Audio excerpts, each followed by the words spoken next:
All right, let's bring in our MVP, Rich Gannon. Rich, thank you for joining us today. Erin, great to be with you. I wish that the result last night was different. That was an absolute heartbreaker for Raider fans.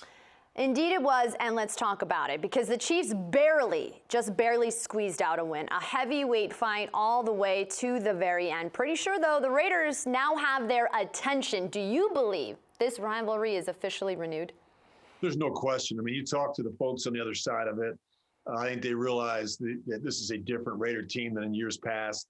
They went into Arrowhead a couple weeks back and really gave them all they could handle and got a win there. And then last night, I mean, if you just take away the final drive, I mean, the Raiders did everything right and really should have won that game.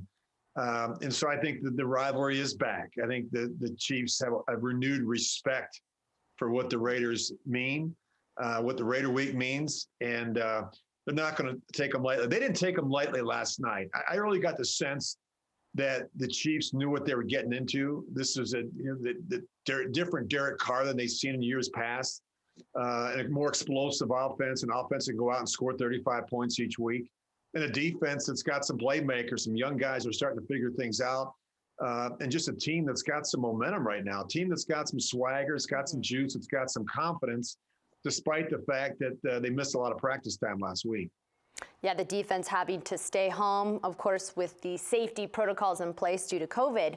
Now, you mentioned a different Derek Carr. He has a career high in passer rating, a career high in his touchdown interception ratio. Gruden said Carr was almost flawless last night.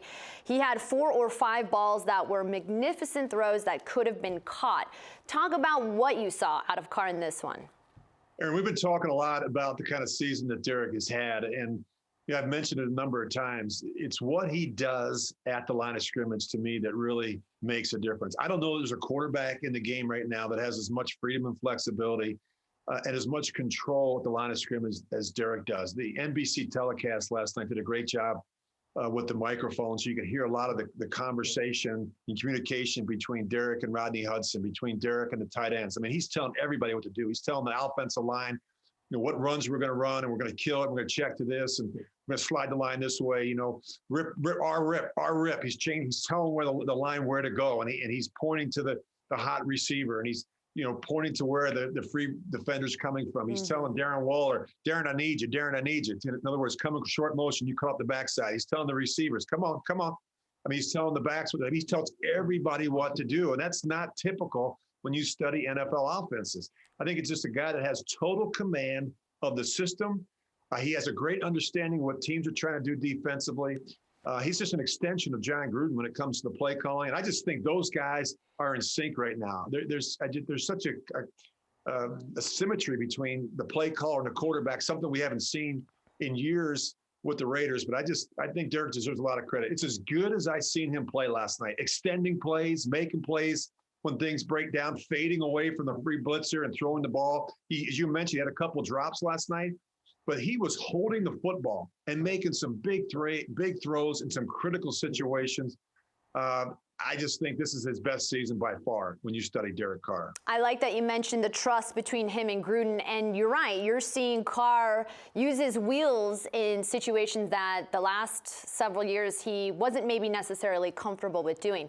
Not only that, he's got a tight end, and we saw last Sunday that the top 2 tight ends in the league battling out, which was a lot of fun. Both offenses, of course, love utilizing the tight end position. As a quarterback, what does a guy like Waller do for your defense, for your offense? It was very clear in watching the game last night that both teams couldn't handle the tight ends. I mean, it was like Darren Waller is a man among boys. When they get him in space, there's not a linebacker or safety in the league that can cover him. I mean, you put your best cover corner on him, and even that doesn't always get it done. And so I think he's demanding a lot of respect and attention. He's getting, double teamed at times, especially in third down and down in the red zone, those areas where he continues to show up and make plays. But, even when he gets the ball in the open field, he almost always makes the first defender miss. He had a pass, last night on the boundary where he made the first defender miss and picked up a big gain. But what a luxury for both quarterbacks, Mahomes and obviously Derek Carr, to have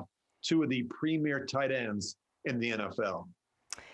Well, this Raiders team is still in the hunt in the AFC at 6-4 in a rather stacked conference. A lot of teams right there with them. Don't play the Chiefs again. However, these remaining games are super important to keep pace in the AFC, right, Rich?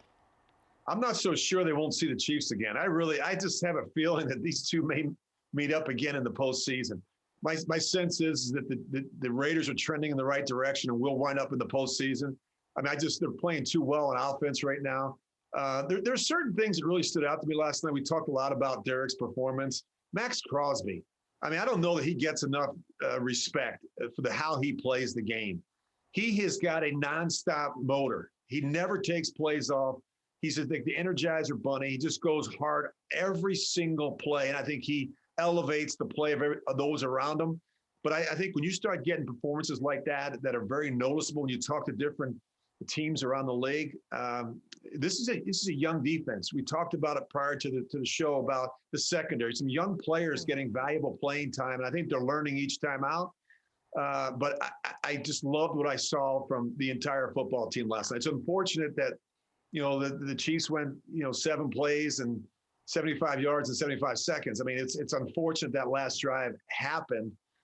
Several mistakes in that last drive, but when you look at what happened in that entire football game, there's a lot of positives to take away on both sides of the ball. I mean, a lot of really strong individual performances that the Raiders can build on. And it seems like the prevailing theme for the Raiders has been to overcome adversity. Like you mentioned, it's a young defense. Didn't have a preseason, no one did. But being able to come and go toe-to-toe with a guy like Patrick Mahomes and just to the final end of the game, I think says a lot about this promising young team for the future. As we look to Week 12, the Raiders are taking on the Falcons next. What do you believe is the biggest challenge they face when it comes to Atlanta? Matt Ryan and Julio Jones. You're going to have to get Matt Ryan off the spot. You have to get him moving around. You have to find a way to affect him like the Saints did. The Saints got him on the ground 8 times. They sacked him 8 times in that game. And, this is a team that's got some real issues defensively. I think the Raiders will move the ball up and down the field on them. But Julio Jones is the real deal. And you're going to have to double him as often as possible. They've got some other receivers that can really stretch the field. And they've got a quarterback that can sling it all over the yard. But you got to get around Matt Ryan. You got to find a way to affect him, and you got to find a way to pressure him. You got to change up the looks. You just can't. He's a veteran guy that has seen it all, and so you have to do a good job disguising your intentions. You're going to try and force him to make as many post-snap reads as opposed to pre-snap reads. But I think it's about getting around him and affecting him. Even if it's not the sacks, sometimes the hits, the hurries, and the knockdowns can be just as effective. Well, Rich, as always, we love when we get you on the show. Thank you so much for joining us today. Erin, we'll see you next week. Thanks.